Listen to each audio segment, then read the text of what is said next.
Dan malam hari ini ya saya mencoba untuk merangkum ya materi-materi yang sebelumnya dan saya coba untuk membuatkan sistematikanya ya atau silabusnya ya karena setelah saya pelajari lagi ternyata materi-materi yang saya sampaikan itu bisa dibuat lebih terstruktur ya.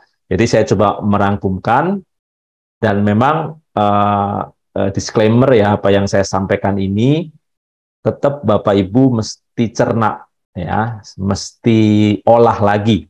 Karena saya juga yang sebenarnya gini Bapak Ibu ya, walaupun saya yang menyampaikan materi ya sebenarnya yang belajar bukan cuma Bapak Ibu tapi termasuk saya. Saya juga belajar tentang materi keselamatan ini dan terus terang banyak hal baru yang saya dapatkan juga saat sedang ya atau setelah saya menyiapkan materi ini gitu. Jadi nanti mungkin Bapak Ibu akan lihat ada perbedaan, ada perubahan, bukan yang bertentangan tapi melengkapi. Termasuk ya tentang topik atau materinya yang kalau Bapak Ibu lihat di grup itu kan disampaikan ini masih bagian satu tentang kasih karunia dan iman. Ya, tapi ternyata setelah saya tinjau lagi sebenarnya itu bisa dibuat beberapa seri gitu ya. Nanti akan saya sampaikan urutannya gimana ya.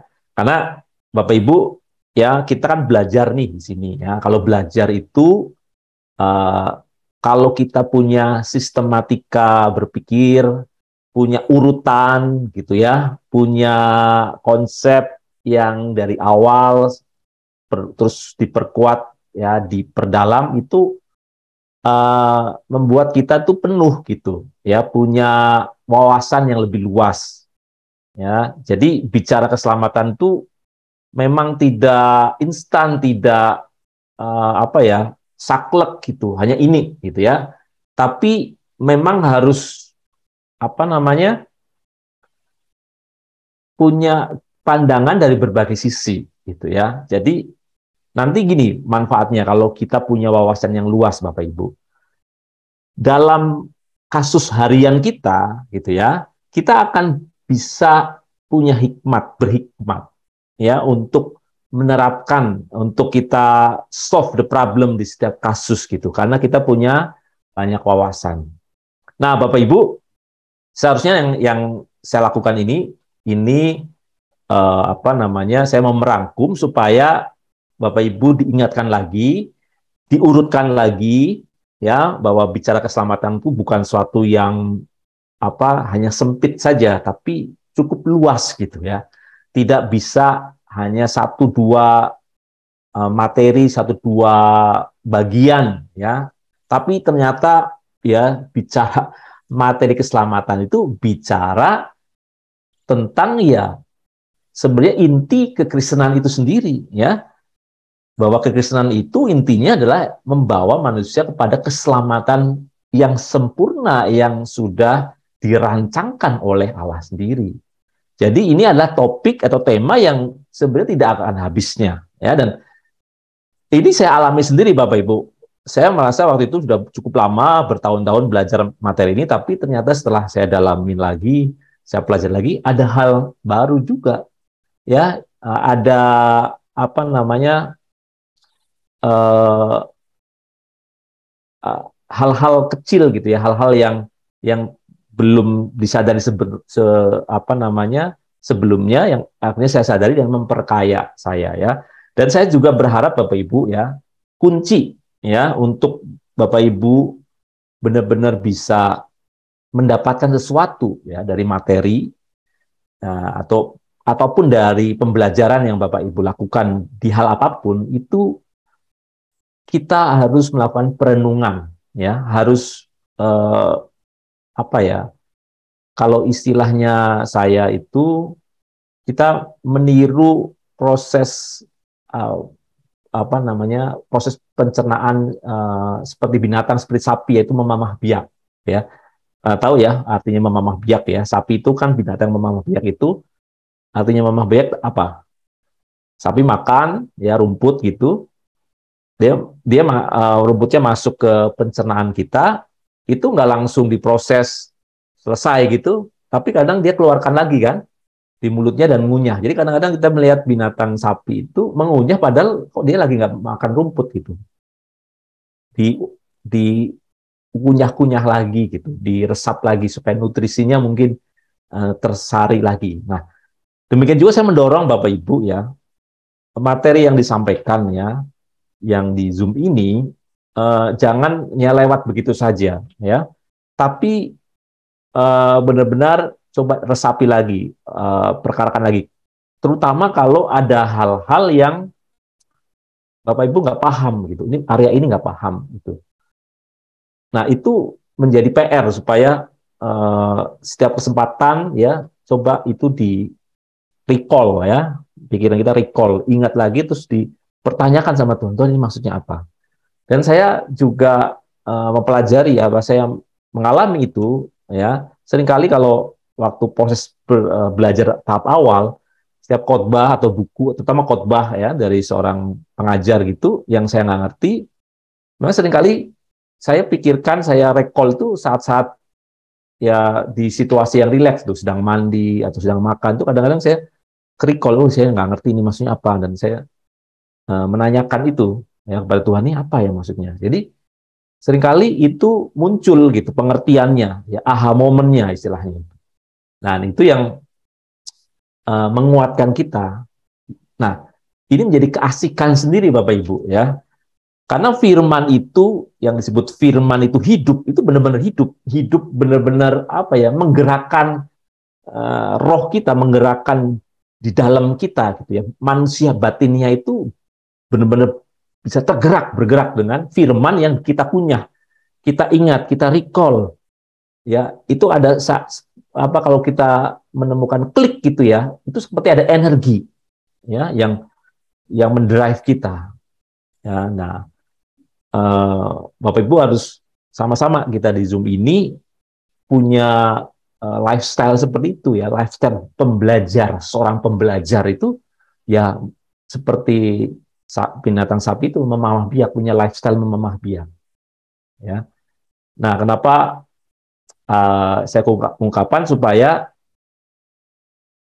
belajar firman kebenaran ini ya nggak hanya berhenti di soal knowledge ya, tahu, tapi nggak punya bekas ya di kehidupan sehari-hari kita, di karakter kita, sifat kita. Nah itu sangat sayang sekali karena sangat bisa kita mengerti secara knowledge, pengetahuan tentang materi kekristenan, materi keselamatan, materi uh, apa Trinitas atau tentang Roh Kudus dan sebagainya, sangat bisa kita ya berargumentasi, tapi sangat bisa juga itu tidak punya dampak apa-apa dalam hidup kita. Dan itu kadang-kadang menjadi refleksi saya, kok bisa saya melihat ada orang yang begitu pasif mengajar belajar, tapi saya melihat sendiri dia bertindak yang tidak sesuai dengan yang diajarkan. Dan itu menjadi kontemplasi saya, menjadi apa namanya masukan saya gitu ya. Jadi sebenarnya Bapak Ibu, saya mengajar ini ya sekarang benar-benar saya gumuli secara serius. Artinya apa ya? Kadang-kadang kalau saya nggak siap gitu secara roh sebatin itu, saya mending nggak ngajar dulu ya. Karena saya harus ngajar itu bukan hanya materi secara knowledge, tapi membawa seluruh keberadaan saya, jiwa saya, roh saya juga ikut impartasi gitu ya, mengimpartasi. Bapak Ibu kan lihat gitu ya, akan bisa membedakan nanti orang yang mengajar hanya dari knowledge-nya aja, dari pengetahuan aja, dengan yang mengajar baik dari knowledge maupun dari hatinya, dari impartasi rohnya. Karena kalau kita mengajar dari apa yang kita amali, kita gumuli gitu ya, itu akan benar-benar sebagai makanan yang hidup. Nah, jadi ini ya sekarang saya makin lama ya makin berhati-hati gitu ya. Jadi kalau memang kadang nggak siap secara spirit, secara rohani, ya mendingan ngajar dulu atau lebih baik bentuk yang lain ya, sharing atau apa. Tapi eh, mengajar itu buat saya sekarang juga mengimpartasikan hidup gitu ya. Karena benar-benar saya nggak mau ngalami apa yang orang ngajar gitu ya, baik saya sendiri atau orang lain ngajar, tapi nanti punya apa namanya perilaku yang menyimpang gitu ya. Nah, itu sama-sama kita sering mengingatkan. Dan materi keselamatan ini Bapak Ibu ya, ini sebenarnya ya Bapak Ibu belajar keselamatan kekristenan itu kan sifatnya rohani, betul nggak Bapak Ibu ya? Ini suatu hal yang rohani gitu. Dan seringkali mungkin nggak ada hubungannya dengan apa hidup kita sehari-hari gitu ya. Ya ini pengetahuan rohani gitu ya. Tapi setelah saya pelajari Bapak Ibu ya, kalau Bapak Ibu nanti mengikuti ya tentang konsep keselamatan yang benar, itu punya dampak ya pada kesuksesan kita pun di dunia ini ya.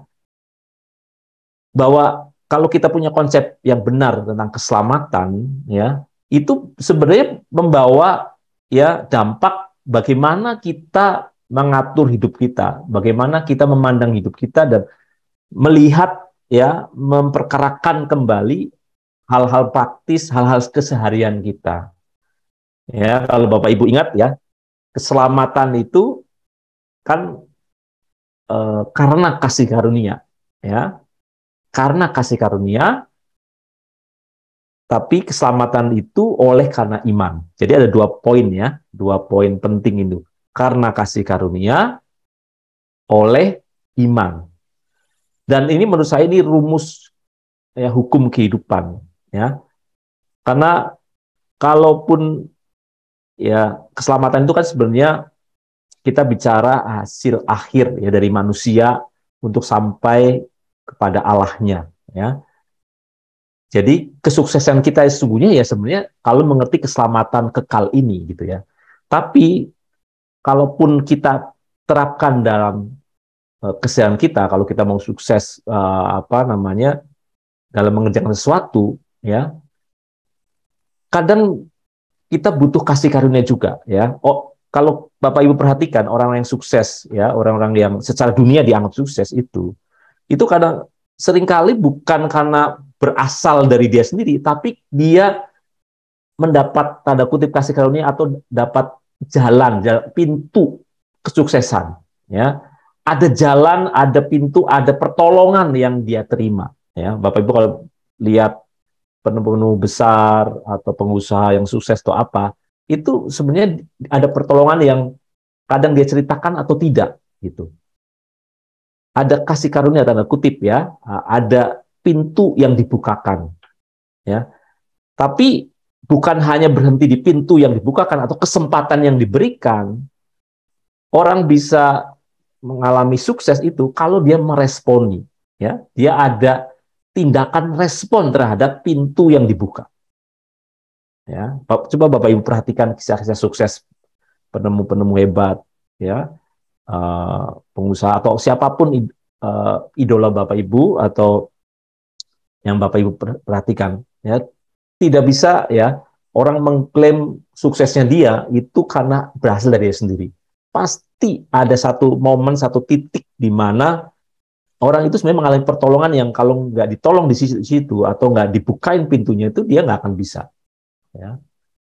Nah, jadi ada 2 aspek ya tentang keselamatan kekal ini juga ya. Kemarin sudah kita rangkum bahwa jangan hanya berhenti bahwa keselamatan itu karena kasih karunia selesai gitu. Ya, karena kalau kita punya pengertian itu saja, itu konsekuensinya bisa fatal karena kita menjadi pribadi yang pasif terhadap keselamatan, tidak responsif. Ya, kita menyadari bahwa keselamatan yang kita terima tidak mungkin ya kita peroleh kalau tidak ada pintu yang dibuka oleh Tuhan Yesus lewat kematiannya di kayu salib. Itu pintu yang Tuhan bukakan sehingga kita punya kesempatan untuk mengerjakan keselamatan, untuk memperoleh hasil akhir keselamatan yang sejati ya, yaitu di Yerusalem baru ya. Tapi ya yang paling penting buat kita adalah sekarang gimana kita merespon ya, meresponi titik pintu keselamatan itu. Nah, jadi Bapak Ibu uh, penting memahami ya tentang keselamatan ini supaya Bapak Ibu bisa mencerna ya lebih baik, lebih apa namanya, lebih dalam lagi. Nah, saya coba rangkum ya malam hari ini supaya nanti kalau dilanjutkan itu sudah punya urutan yang tepat gitu ya. Oke, saya. Nah, Bapak Ibu, kita sudah belajar ya. Ada dua materi besar tentang keselamatan tuh. Pertama dasar keselamatan. Ya, masih ingat ya tentang dasar keselamatan. Dasar keselamatan itu penting sekali sebelum kita memahami secara utuh ya bagaimana skenario keselamatan, bagaimana proses keselamatan gitu. Kita harus punya titik referensi yang sama. Nah, ini yang sering dilupakan ya. Kalau kita nggak punya titik berpijak ya atau pengertian dasar atau referensi dasar atau apa namanya definisi yang sama ya, ya nanti bicara keselamatan akan berbeda. Jadi dasarnya harus sama dulu. Ya, kalau dasar tentang keselamatan itu sama, maka ya akan kesananya akan sinkron. Ya, pertama mengenai pengertian keselamatan. Yang dimaksud keselamatan itu apa? Apakah hanya masuk surga saja atau enggak? Nah, itu sudah kita bahas ya panjang lebar.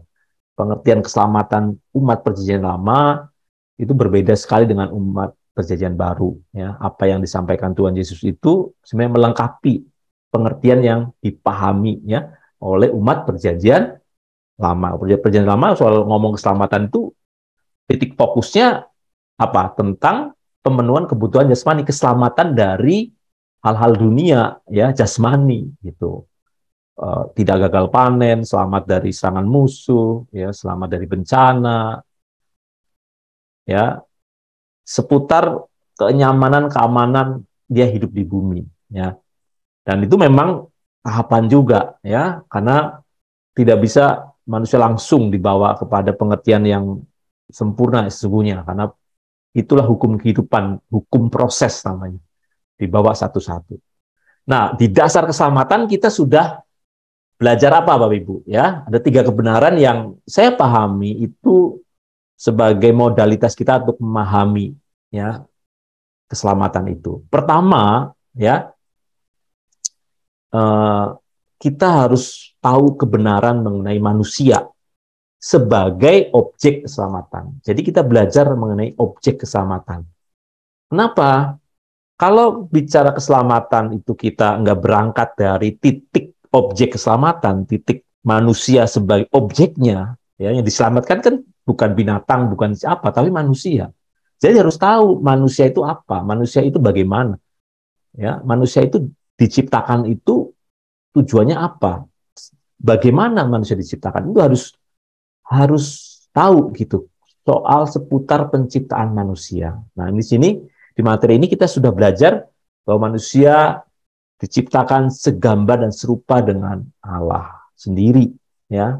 Maksudnya segambar dan serupa itu sudah kita bahas panjang lebar dan dari situ juga ada indikasi adanya proses, ya. Manusia diciptakan segambar dengan Allah bukan berarti semua sifat Allah ada pada manusia sudah sempurna dalam konteks sudah bisa memenuhi harapan Tuhan.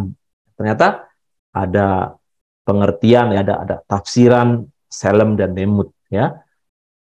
Ada yang diciptakan dari awal sudah ada, ya Selem, ada gambar yaitu komponen-komponen yang pada diri Allah yang juga sudah langsung dimiliki oleh manusia, yaitu pikiran dan perasaan, ada kehendak bebas gitu ya. Tapi juga ada kualitas manusia yang belum sepenuhnya, tapi harus mengalami proses. Nah, di sini harus dipahami bahwa sejak awal memang manusia dirancang untuk mencapai kesempurnaannya itu nggak langsung, ya, tapi ada proses. Mencapai kualitas sebagai makhluk ciptaan itu nggak langsung gitu, ya. memang sudah dari sononya, dari rancangan awal semula, Allah itu memberikan manusia kesempatan untuk meningkatkan kualitas dirinya lewat responnya. Jadi ada keterlibatan manusia dalam dia mencapai kesempurnaannya sebagai makhluk ciptaan. Dalam dia mencapai memenuhi kehendak Allah itu ada respon manusia yang diharapkan, ada keterlibatan manusia. Nah, Allah tidak menciptakan manusia langsung sempurna, ya, selesai gitu. Nah, di sini harus pahami dulu, ya. Nah, yang kedua, kebenaran mengenai tatanan Allah, ya. Kebenaran mengenai tatanan Allah sebagai apa? Sebagai hukum keselamatan, ya. Jadi kalau kita bicara tentang keselamatan itu tidak sepakat dengan hukum keselamatan atau hukum kehidupan atau tatanan Allah, ya. Artinya kalau kita beda pandangan soal tatanan Allah, ya pasti beda, ya, definisi kita tentang keselamatan, ya. Terutama tatanan Allah mengenai kasih dan keadilannya, ya. Kalau pengertian kita tentang kasih dan keadilannya itu berbeda, ya, tatanannya berbeda, ya tentu bicara keselamatan akan berbeda. Juga bicara mengenai ada tatanan mengenai kedaulatan Allah dan kedaulatan manusia atau kehendak bebas manusia. Kalau ini titik referensi ini berbeda, ya bicara keselamatan lebih jauh lagi nggak nyambung, ya Bapak Ibu. Jadi tidak sederhana gitu ya. Jadi kalau kita mau berdiskusi, ya, tentang atau mau bertukar pikiran, ya harus mulai dari dasar keselamatan ini dulu, ya. Tidak langsung ujuk-ujuk masuk ke hasil akhirnya gitu ya. Oh, dia bisa selamat nggak? Dia bukan nggak percaya Yesus, bukan orang Kristen, mau beri selamat. Nah, nggak langsung to the point seperti itu ya, tapi harus mengerti benar. Nah, kemudian yang tidak kalah pentingnya, ya, di dasar keselamatan itu kita tahu kebenaran mengenai surga sebagai tujuan keselamatan, ya. Karena kalau tidak tahu tujuan akhir keselamatan, ya nanti pengertian keselamatan atau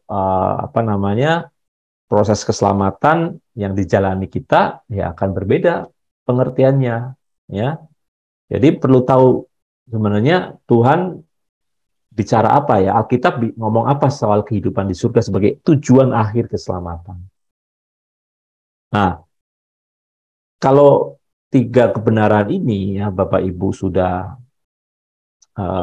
pahami, ya, maka kita akan bisa siap untuk selanjutnya belajar soal jalan keselamatan, proses keselamatan. Ya, bagaimana mekanisme keselamatan itu dialami oleh manusia. Kita punya framework yang sama, gitu ya, punya titik referensi yang sama. Nah, kalau di jalan keselamatan sebenarnya Bapak Ibu,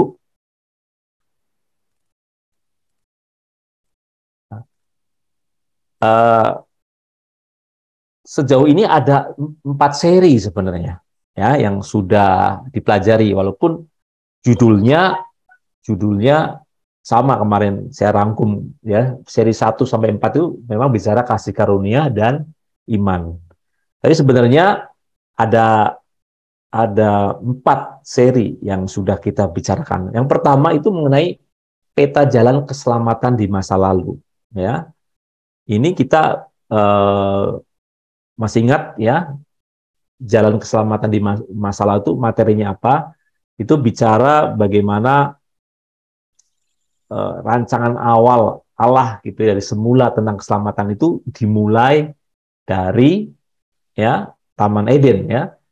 Dimulai dari kitab Kejadian itu sebenarnya sudah ada peta besar keselamatan yang Tuhan rancangkan. Jadi begitu Adam dan Hawa jatuh dalam dosa, manusia jatuh dalam dosa, mulailah saat itu Tuhan sudah punya skenario untuk menyelamatkan manusia. Yang ternyata Tuhan tidak memakai jalan pintas, kan? Allah tidak memakai jalan pintas, ya, tidak bisa, ya udah diampuni saja, kan cuma makan buah ya terlarang itu cuma sekali ya udah diampuni, dimaafkan aja, udah dilupakan, enggak ya. Ternyata Tuhan benar-benar konsekuensi terhadap dosa itu serius sekali, sangat besar sekali, sehingga penanganannya ya, kerusakan yang fatal ini ya penanganannya juga luar biasa ya. Di Kejadian 3:15 itu dikisahkan bahwa ya Allah sudah merencanakan bagaimana Allah diselamatkan ya. Oke, mungkin saya kasih ini aja. Nah, masih ingat ya gambar ini? Nah, di sini ya Bapak Ibu, di masa lalu ya, ini masih ingat gambar ini, dan kemarin kita sudah membahas ya jalan keselamatan di masa lalu ini ya, urutannya seperti ini ya. Ini mulai diingat lagi ya. Jangan sampai nanti udah banyak materi yang ini lupa lagi ya. Ini juga apa namanya, mungkin buat sel grup yang kedua yang Bu Sarah gitu ya. Ini kan belum belum mulai sel grup. Nah, ini saya bisa rangkuman supaya nanti bisa sebagai bahan materi gitu ya. Mudah-mudahan Bu Sarah bisa join nih. Jadi jalan keselamatan di masa lalu ini yang seri pertama, kita bicara bagaimana sih ya dari sejak semula Allah sudah merancangkan ya, suatu umat pilihan yang akan hidup bersama dengan Tuhan di kekekalan gitu ya.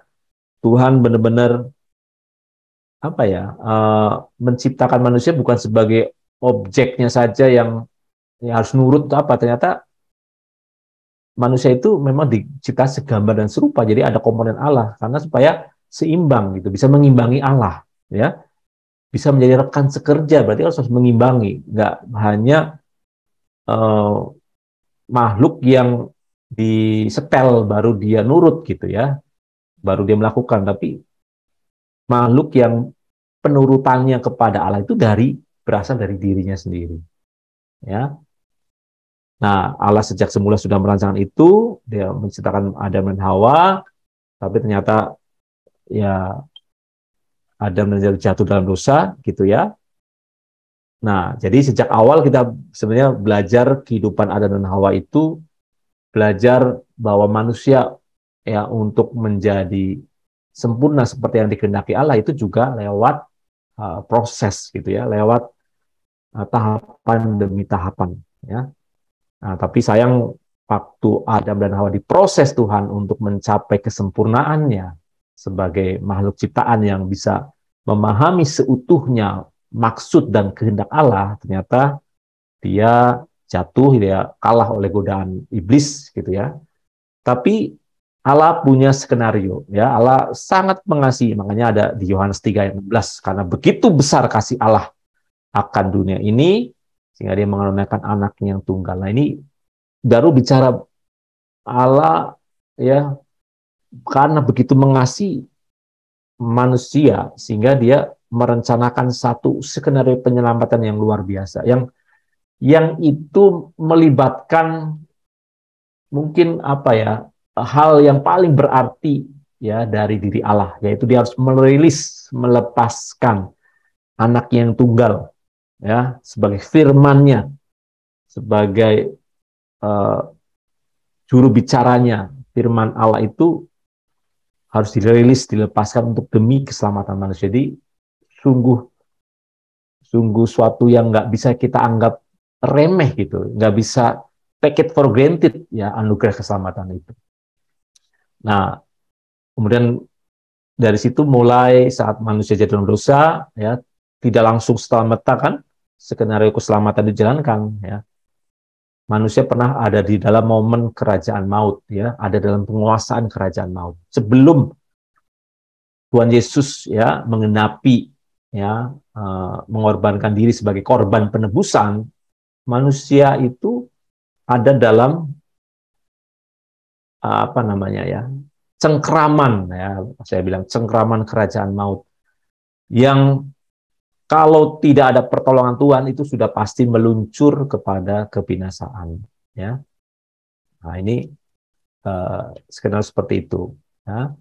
Kemudian Tuhan di Perjanjian Lama itu ada proses persiapan penyelamatan lewat tokoh-tokohnya, mulai dari Nuh, Abraham, Ishak, Yakub melahirkan Israel, dan Tuhan juga memberikan gambaran penyelamatan manusia di dalam kekekalan, ya, penyelamatan manusia sesungguhnya itu lewat gambaran penyelamatan Israel dari perbudakan Mesir, ya. Itu benar-benar kita bisa lihat kemiripannya, ya. Kita bisa belajar banyak, ya, kalau mau tahu bagaimana proses penyelamatan manusia itu, ya, bagaimana kita sekarang diselamatkan sampai kepada kerajaan Allah di Yerusalem baru, itu kita bisa belajar dari bagaimana Allah menyelamatkan Israel, ya. Di situ tidak mudah, gitu ya, bahwa perjalanan Israel menuju tanah Kanaan itu punya kemiripan dengan perjalanan kita menuju tanah perjanjian baru, yaitu Yerusalem baru, ya. Nah, dari situ kita baru bicara tentang kasih karunia Allah, ya, Bapak Ibu. Bicara tentang kasih karunia Allah, ya, materi tentang bagian kedua tentang kasih karunia Allah. Supaya Bapak Ibu tahu bedanya nih, ya, jangan bingung, jangan confuse. Ini keselamatan tuh karena kasih anugerah atau karena iman? Terus iman juga iman yang seperti apa? Ya, jadi tahu porsi kasih karunia Allah. Di mana dalam peta keselamatan, jalan keselamatan Tuhan itu kedudukan kasih karunia Allah di mana? Nah, kita sudah belajar di sini kan, bahwa memang karena kasih karunia kamu diselamatkan. Tapi kamu diselamatkan oleh iman. Ya, jadi kedudukan kasih karunia Bapak Ibu harus paham benar. Ya, tidak bingung lagi. Jadi kalau ditanya soal keselamatan, jangan hanya berhenti pokoknya karena anugerah saja, ya, selesai gitu, ya. Kita juga bicara maksudnya anugerah keselamatan itu apa, pengertian kasih karunia, pengertian anugerah kita sudah bahas, gitu ya. Pengertian-pengertian ini kita bahas, dan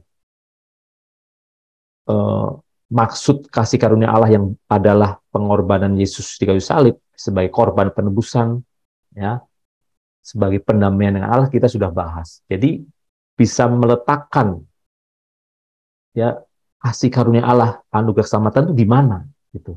Ada porsinya, ya, bahwa betul kalau Tuhan Yesus tidak mati di kayu salib, ya, manusia mau berbuat sebaik apapun, sekuat apapun, ya, tidak ada jalan.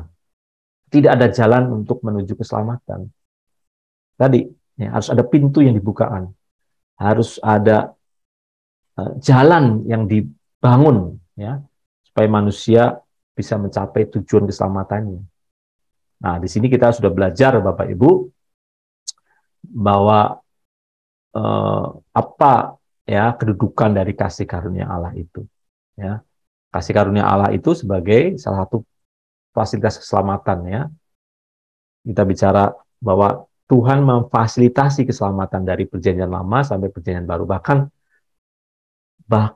ya, bukan hanya umat pilihan, tapi bukan umat pilihan juga Tuhan berikan kasih karunia-Nya. Tuhan berikan kasih karunia-Nya karena penebusan dosa, ya, Bapak Ibu. Tuhan Yesus mati kayu salib itu bukan untuk segelintir orang atau untuk umat pilihan saja, untuk orang Kristen saja, tapi untuk seluruh dunia, ya. Korban penebusan Tuhan Yesus di kayu salib itu untuk seluruh dunia, ya, karena kalau Tuhan Yesus tidak mati di kayu salib, ya, tidak ada jalan baik orang umat pilihan atau tidak umat pilihan juga tertutup jalannya. Nah, ini kita sudah pelajari, ya. Kemudian kita masuk ke seri yang ketiga yang kemarin, ya. Pengertian iman. Iman itu apa sebenarnya, ya? Apakah iman itu hanya sekedar, ya, percaya secara akali? Nah, ini kita sudah pelajari di sini, ya. Akar katanya dari pistis, pistiwo. Jadi sebenarnya iman yang dimaksud itu seperti apa, ya? Dibukakan lagi bahwa sebenarnya iman bukan hanya sekedar pengertian secara logika saja, ya, secara kognitif kalau kita sebut ya, akali saja ya. Tapi sebenarnya ada melibatkan segenap hidupnya dia. Karena apa? Karena bukan sekedar percaya, tapi mempercayakan diri. Ini yang kata yang tepat menurut saya. Mempercayakan diri berarti menyerahkan segenap keberadaannya dia pada objek yang dia percayai. Nah, pasti dari situ penyerahan diri itu, mempercayakan diri itu pasti ada respon yang memadai, ada tindakan yang memadai yang menyertai imannya, ya, imannya itu. Ya, bukan hanya secara pikiran saya percaya Yesus sebagai Tuhan Yesus selamat ya, saya percaya Tuhan Yesus itu jalan ya, keselamatan saya. Enggak cuma di situ saja, tapi mempercayakan diri, melibatkan diri, ya, mengikuti dari sosok yang kita percaya, yaitu Tuhan Yesus. Kita harus ikut teladannya. Ya, kalau kita mengaku beriman, mengaku percaya sama Tuhan, tapi tidak mengikuti keteladanan dari sosok yang kita percaya, ya itu artinya belum percaya. Ya, jadi mengikut jalan Tuhan, mau menjadi seperti Kristus, itu suatu kemutlakan buat saya. Orang Kristen, ya namanya juga Kristen, pengikut Kristus, harus seperti Kristus, harus to be like Christ. Ya. Arti Kristen sendiri kan to be like Christ. Jadi seluruh keberadaan kekristenan kita, setiap hari harus kita upayakan supaya gimana kita semakin hari semakin serupa dengan Kristus. Jadi kalau aktivitas rohani kita, ya Bapak Ibu, kita tunjukkan dengan kita rajin ke gereja, rajin baca Alkitab, rajin berdoa, ya. Kalau itu tidak melahirkan kita sebagai pribadi yang semakin Kristus, nah berarti ada yang salah, ya. Nah, itu yang kita ingatkan hari-hari ini, ya, bahwa beriman itu bukan soal lagi aktivitas lahiriah, aktivitas jasmani kita yang kita tunjukkan sehingga orang lihat gitu ya. Sehingga kita tidak terjebak lagi yang disebut orang rohani, berohani, orang beriman itu hanya dari kelakuan yang di depan mata. Ya. Bisa aja kan, Bapak Ibu, orang melakukan aktivitas rohani yang baik, ya, memberi perpuluhan, menolong, ya.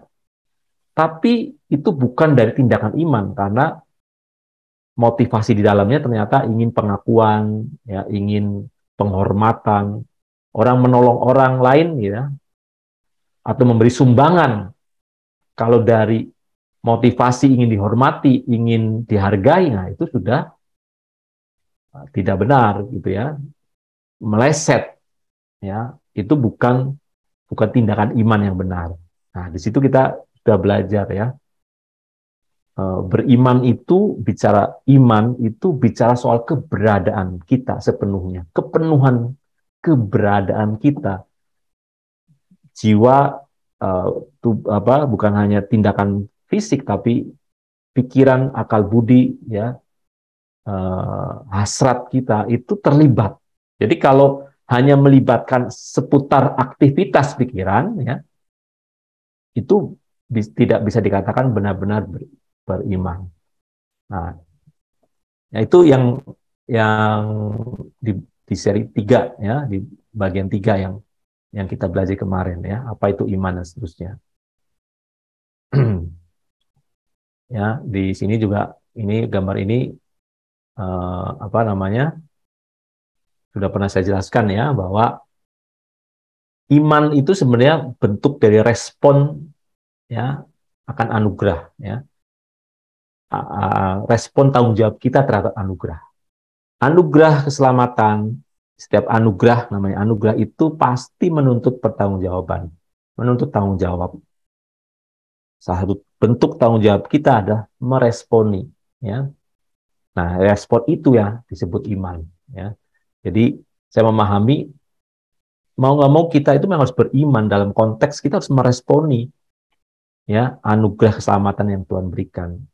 Yaitu ya segala hal yang kita upayakan kita lakukan supaya kita mencapai tujuan dari anugerah itu diberikan, ya. Tujuan dari anugerah itu diberikan kan supaya kita menjadi anak-anak Allah sebagai penurut-penurut Allah yang punya ya kualifikasi seperti Tuhan Yesus, ya punya ketaatan seperti Tuhan Yesus.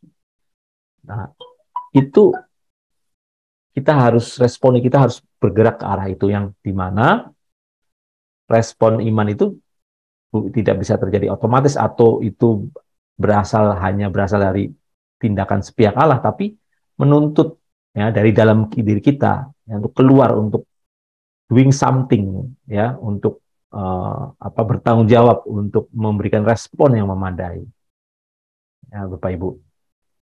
Nah itu kita bicara seri ketiga tentang pengertian iman. Nah, terakhir kemarin ya Bapak Ibu kita bicara seri keempat tentang tahapan dan kuadran iman ya, tahapan-tahapan iman. Nah, masih ingat kan ya, ini yang cukup lama kita bahas ya Bapak Ibu. Dimulai dari ada karunia iman dalam konteks ya pengkondisian Allah atau pengkondisian Allah di mana kita punya kesempatan menerima ya, bisa percaya kepada Tuhan Yesus, itu juga suatu anugerah ya, suatu karunia. Mulai dari tahapan pertama tentang iman keyakinan ya, iman akan pengharapan ya, yang biasanya di iman tipe ini adalah pengharapan akan keselamatan secara jasmani, secara fisik gitu ya, secara pemenuhan kebutuhan jasmani. Makanya di sini kita kenal ada iman kesembuhan. Rata-rata di Perjanjian Lama orang bisa punya jenis iman ini ya, karena dia mengharapkan kesembuhan, mengharapkan keselamatan dari musuh dan seterusnya. Nah, kemarin kita sudah belajar ini juga punya kemiripan ya dengan orang-orang dunia ya. Orang dunia juga jangan salah bahwa mereka juga punya iman, punya keyakinan ya terhadap sesuatu, dan mereka meyakini juga kalau punya fokus terhadap keyakinan tertentu juga akan bisa ada kenyataan ya. Kita kenal ada positive thinking ya, yang dimaknai secara keliru gitu ya, karena ada yang beranggapan bahwa pokoknya sepanjang kita berpikir positif, apa yang diharapkan itu pasti terjadi. Nah, tidak seperti itu ya. Kita tetap ya mengharapkan sesuatu terjadi, tapi semua pasti ada dalam koridor. Kita mengakui ada koridor tatanan Allah yang kita tidak bisa intervensi. Ya, kita bisa punya pengharapan, kita harus selalu berpengharapan yang benar di hadapan Tuhan, tapi kita menyadari bahwa ada tatanan Allah, ada kehendak Allah yang berdaulat, yang dimana kita harus belajar submit, atau harus belajar terus gitu. Ya, kadang-kadang kehendak Allah itu nggak langsung kita pahami ya. Ada tindakan-tindakan Allah yang kita nggak langsung pahami. Jadi kita tidak secara sembarangan mengklaim janji Tuhan, mengklaim tentang sesuatu ya, bahwa Tuhan pasti menghendaki ini. Tapi kita boleh belajar untuk peka ya terhadap apa yang Tuhan kehendaki. Ya, kalau memang kita mendengar sendiri Tuhan mengarahkan ke satu hal ya, kita sapit komit di situ, kita percaya. Tapi tidak sembarangan ya. Nah, itu perlu waktu. Semakin lama kita akan semakin matang ya, matang dalam mendengar suara Tuhan. Kita bisa istilahnya itu membedakan roh ya, membedakan mana keinginan yang sesuai kehendak Allah, mana keinginan yang muncul dalam hati kita yang tidak sesuai kehendak Allah. Nah, itu terus bertumbuh. Kemudian kita juga sudah belajar tentang iman persetujuan pikiran ya, bahwa seringkali orang juga terjebak di sini ya. Dia merasa bahwa kalau dia sudah mengakui secara akali, dia sudah setuju secara pikiran ya, itu berarti dia sudah beriman ya. Kalau dia sudah tahu tentang pengetahuan Alkitab, dia sudah lulus kelas ya, Bible study gitu, merasa bahwa dia sudah beriman ya. Nah, ternyata nggak hanya di situ, tapi ini memang satu pintu masuk ya. Kalau kita nggak setuju dulu ya bahwa Yesus adalah Tuhan dan kita submit, kita mau belajar dari Tuhan, maka gimana kita bisa bertumbuh iman kita? Bagaimana bisa kita mengalami ya iman lebih dalam lagi ya kalau soal persetujuan pikiran aja kita belum, ya. Jadi ini yang apa namanya, jangan hanya berhenti di sini, ya. Contohnya orang seperti orang muda kaya itu kan, dia merasa sudah memenuhi kualifikasi hukum Taurat dan merasa itu sudah sempurna buat dia. Jadi dia sebenarnya datang kepada Tuhan Yesus seakan-akan ingin legitimasi bahwa dia sudah sempurna, imanmu sudah sempurna. Karena dia sudah melakukan semua hukum Taurat, ya berarti sudah sempurna. Tapi Tuhan Yesus berkata, ya, kalau kamu hendak sempurna, jualah segala milikmu dan ikutlah aku. Jadi tidak cukup hanya memenuhi tuntutan hukum, ya, yang tertulis, gitu ya. Tuntutan Allah sendiri jauh lebih dalam itu, ya. Memenuhi tuntutan hukum tertulis itu sebenarnya syarat awal, syarat pertama, ya. Itu harus kita lakukan dulu, meninggalkan segala sesuatu, meninggalkan setiap keinginan kita, baru kita bisa menjadi murid. Ya, jadi menjadi murid ternyata tidak mudah juga, ada syaratnya, ya. Menjadi murid Yesus, syarat pertama ya kamu harus meninggalkan yang di belakang, ya. Jangan kita mau menjadi murid Yesus tapi masih membawa beban dan dosa, ya, di masa lalu, membawa kebiasaan dosa. Jadi kebiasaan dosa berjalan terus, tapi mau belajar dari Tuhan Yesus, nah pasti tidak akan optimal. Di sini ini juga pengertian baru, ternyata untuk belajar pada Yesus, menjadi murid Yesus itu ada persyaratan yang harus kita penuhi dulu. Ya, makanya kenapa ya kita lihat ya diri kita sendiri, kita sudah bertahun-tahun belajar menjadi murid Yesus, tapi kok kadang nggak mencapai kualifikasi yang seharusnya, yang baik gitu ya. Karena ternyata salah satunya adalah kita kadang-kadang masih membawa beban masa lalu, membawa beban dan dosa kita, ya. Seperti di Ibrani juga, ya, kita harus meninggalkan beban dan dosa yang merintangi, ya. Sebelum kita mau ikut perlombaan yang diwajibkan, ya, perlombaan iman, kita harus meninggalkan beban dan dosa, ya. Nah, baru kita bisa berlomba menuju iman keselamatan, ya. Jadi masuk ke dimensi iman keselamatan itu ya nggak setermata. Jadi nggak setermata orang terima Yesus, ya, orang menjadi Kristen itu sudah dapat iman keselamatan. Nah, ini yang harus kita luruskan, Bapak Ibu, ya. Jadi pengertian ini kalau Bapak Ibu dapatkan, bagikan yang Bapak Ibu pahami, gitu ya, bahwa menjadi orang Kristen dibaptis itu bukan garis akhir, gitu. Justru itu permulaan, ya. Sini kita belajar ya, dibaptis, menjadi orang Kristen dibaptis itu permulaan untuk kita mengikuti Yesus. Permulaan sekali. Karena kita harus mulai meninggalkan ya kebiasaan lama, kebiasaan dosa kita, ya. Baru kita benar-benar bisa siap menjadi murid, gitu ya. Dan diharapkan ya momen dibaptis itu juga momen kita, deklarasi kita untuk meninggalkan beban dan dosa kita. Kita mulai, tapi itu juga proses kan, ya. Nah, jadi bukan sebagai hasil akhir, ya. Dan nanti kita akan bicara sampai yang disebut kelahiran baru, Bapak Ibu, ya. Dulu saya memahami kelahiran baru itu menjadi dibaptis itu, setelah saya dibaptis itu udah lahir baru, selesai urusan, ya. Nanti kita akan punya makna yang lebih dalam, maksudnya kelahiran baru itu seperti apa, ya. Karena kalau orang lahir baru itu sebenarnya sudah pada tahap iman keselamatan, harusnya sudah masuk di kuadran ini, gitu ya. Nah, kemarin kita juga belajar tentang kuadran, ya, belajar tentang kuadran, ya, belajar tentang kuadran, Bapak Ibu, tentang kuadran iman, ya. Kalau bicara iman, yang dimaksud iman keselamatan itu adalah di kuadran keempat, ya. Jadi bicara mengenai iman, aspek dari iman, ya, kemarin kita sudah belajar ada dua aspek Ya, aspek pertama, bagaimana jangkauan pengetahuan ya atau pengenalan firman Tuhan ini. Seberapa ya kita sejauh apa ya. Dan itu menentukan semakin kita mengetahui ya firman Tuhan dengan benar, akan menuju pasti kita memahami kehendak Allah yang sempurna.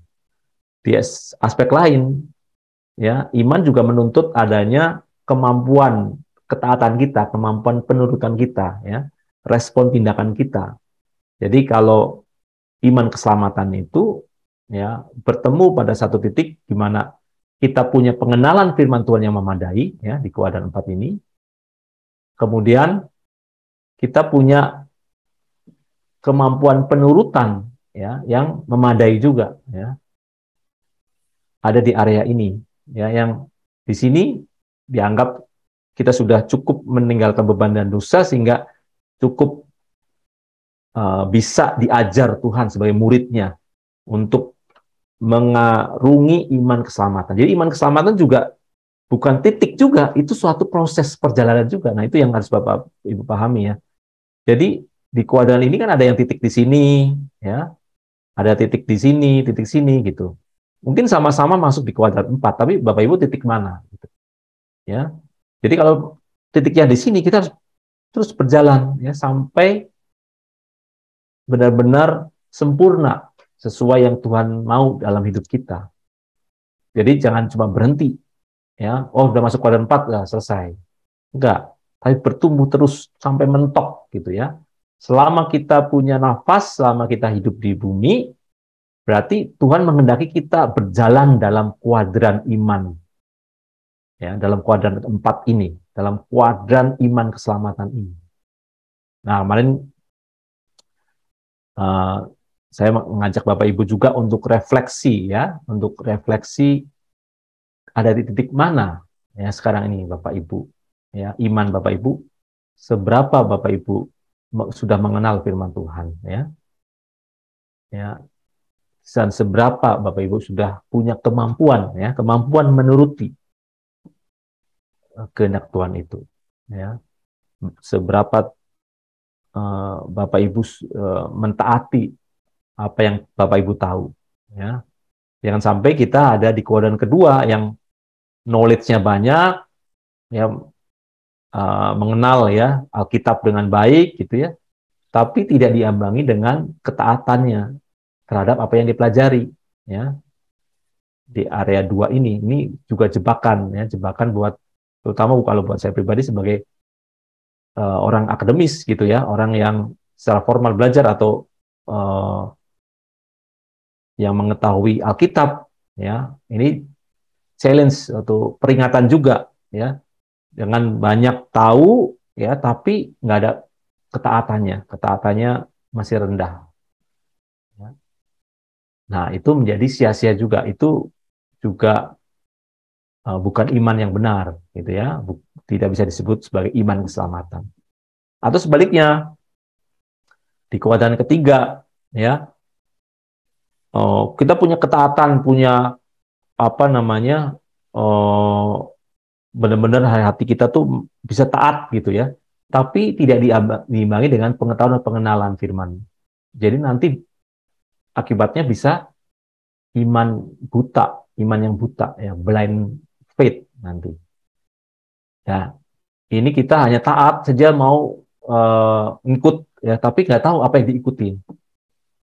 Ya, nah ini bahayanya kalau Bapak Ibu ya terjebak taat total pada pemimpin rohani, mengkultuskan. Nah, itu punya ketatan apa yang dibilang oleh pemimpin kita ikutin gitu. Tapi dia nggak punya pengertian, dia tidak belajar gitu ya. Ditelan aja apa yang diajarkan, yang diperintahkan ditelan aja, tapi nggak mau belajar. Nah itu bahaya. Jadi ini bahaya bisa bisa menggiring yang disebut sekte kan. Nah sekte itu sebenarnya kadang-kadang di area ini iman mereka, ya ketaatannya luar biasa terhadap pemimpin, tapi ya membutakan, ya sehingga meleset terhadap kehendak Allah yang sempurna. Ya, salah satu tokoh yang apa namanya seperti ini, punya ketaatan yang luar biasa, itu Paulus sebenarnya. Paulus itu hatinya itu benar-benar mau taat terhadap Yahweh gitu. Tapi dia punya pengenalan firman Tuhan itu terbatas di Taurat gitu. Setelah Tuhan bukakan, ya, dibukakan bahwa yang kamu kejar itu adalah Yahweh sendiri, yang kamu buru-buru untuk dibunuh itu Yahweh sendiri. Yesus itu Yahweh sendiri, gitu ya. Itu utusan Allah sendiri, gitu. Dia baru kebuka, sehingga dia bergerak ke keempat keselamatan semula. Dia belajar terus, ya, dan bekal dia sebagai ahli Taurat ternyata membantu juga kan, karena itu menjadi dasar ya, jadi lebih cepat ya, sehingga dia bergerak ke iman keselamatan. Kita lihat tulisan Paulus itu benar-benar itu firman Allah sendiri ya, hikmatnya luar biasa. Ya, jadi hikmat pengetahuan yang didapat dibarengi dengan ketaatan yang luar biasa itu akan menghasilkan iman keselamatan. Ya. Dan kemudian kita juga uh, apa melihat aspek iman yang lain dari sisi jangkauan pengharapan. Ya, kalau bicara iman keselamatan, nah ini adalah yang membedakan iman versi kita dengan iman versi mungkin agama lain. Ya, agama lain itu juga merasa punya pengetahuan kan tentang kehendak Allah gitu, dan juga punya dimensi ketaatan juga. Ya, kalau ada seorang teroris gitu ya, dia melakukan bom bunuh diri gitu, itu kan ketaatan yang total gitu. Ya, dan dia merasa itu juga mengenal itu tindakan sebagai tindakan iman dia. Nah, itu bisa dikatakan dia di aspek ini ya, apa namanya, dia seakan-akan di kuadran 4 ya, tapi yang membedakan Bapak Ibu, dia tidak masuk di sini. Karena apa? Bicara iman, kita bicara visi kekekalan. Ya, maksud kekekalan apa? Yerusalem baru. Nah, ini Yerusalem baru tuh hanya ada di kekristenan. Ya, ya, kepercayaan lain tidak mengerti apa namanya Yerusalem baru. Bapak Ibu tahu belajar Yerusalem baru itu apa? Segambar dengan Bapa itu apa? Serupa Kristus itu apa? Gitu. Jadi pengharapan kita ya ditaruh pada Yerusalem baru. Nah, itulah aspek iman yang harus kita pahami. Seberapa Bapak Ibu bisa menaruh pengharapan itu, ya, cara berpikir Bapak Ibu ditaruh, cara berpikir kekekalan, cara berpikir fokus pada Yerusalem baru itu akan menentukan di posisi mana, di kuadran mana Bapak Ibu, ya. Dan selain soal jangkauan pengharapan, juga bicara kemampuan Bapak Ibu berkorban. Jadi, kalaupun Bapak Ibu punya visi kekekalan, tapi ya kemampuan bertaruhnya atau berkorbannya itu masih kecil, ya, di area rendah ya, tentu nggak akan bisa mencapai iman keselamatan.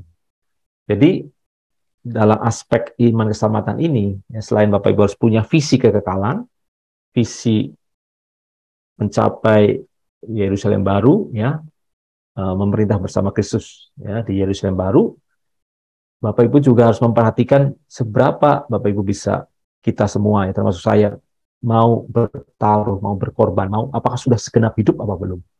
Nah, ini yang saya pribadi masih merasa di kuadran kedua gitu ya. Saya secara knowledge, secara visi, pengharapan saya bisa ke sini, saya bisa melihat kekekalan, tapi seberapa jauh kamu sudah mau berkorban. Nah, ini PR ya. Harus bergerak ke atas. Kalau saya harus bergerak ke kuadran 4, harus ke atas nih. Semakin mempertaruhkan, semakin mau mengorbankan ya demi visi pengharapan kita. Nah, itu kita sudah bicara itu Bapak Ibu ya. Nah,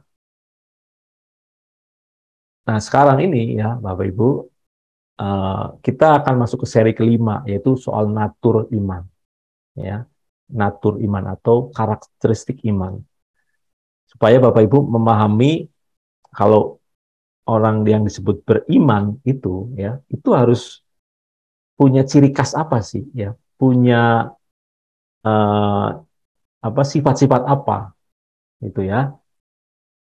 supaya itu melekat gitu ya, bisa menjadi kompas kita ya.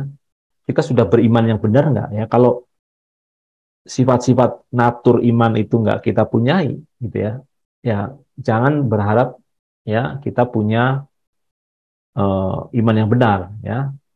Itu juga bicara apa natur di kuadran keempat itu ya. Iman keselamatan itu kalau berada di kuadran keempat itu naturnya seperti apa. Nah, tentu saja nanti kalau di kuadran keempat itu juga itu satu proses ya, maka natur iman kita itu akan mulai juga berkembang ya. Ciri khas kita akan makin banyak gitu.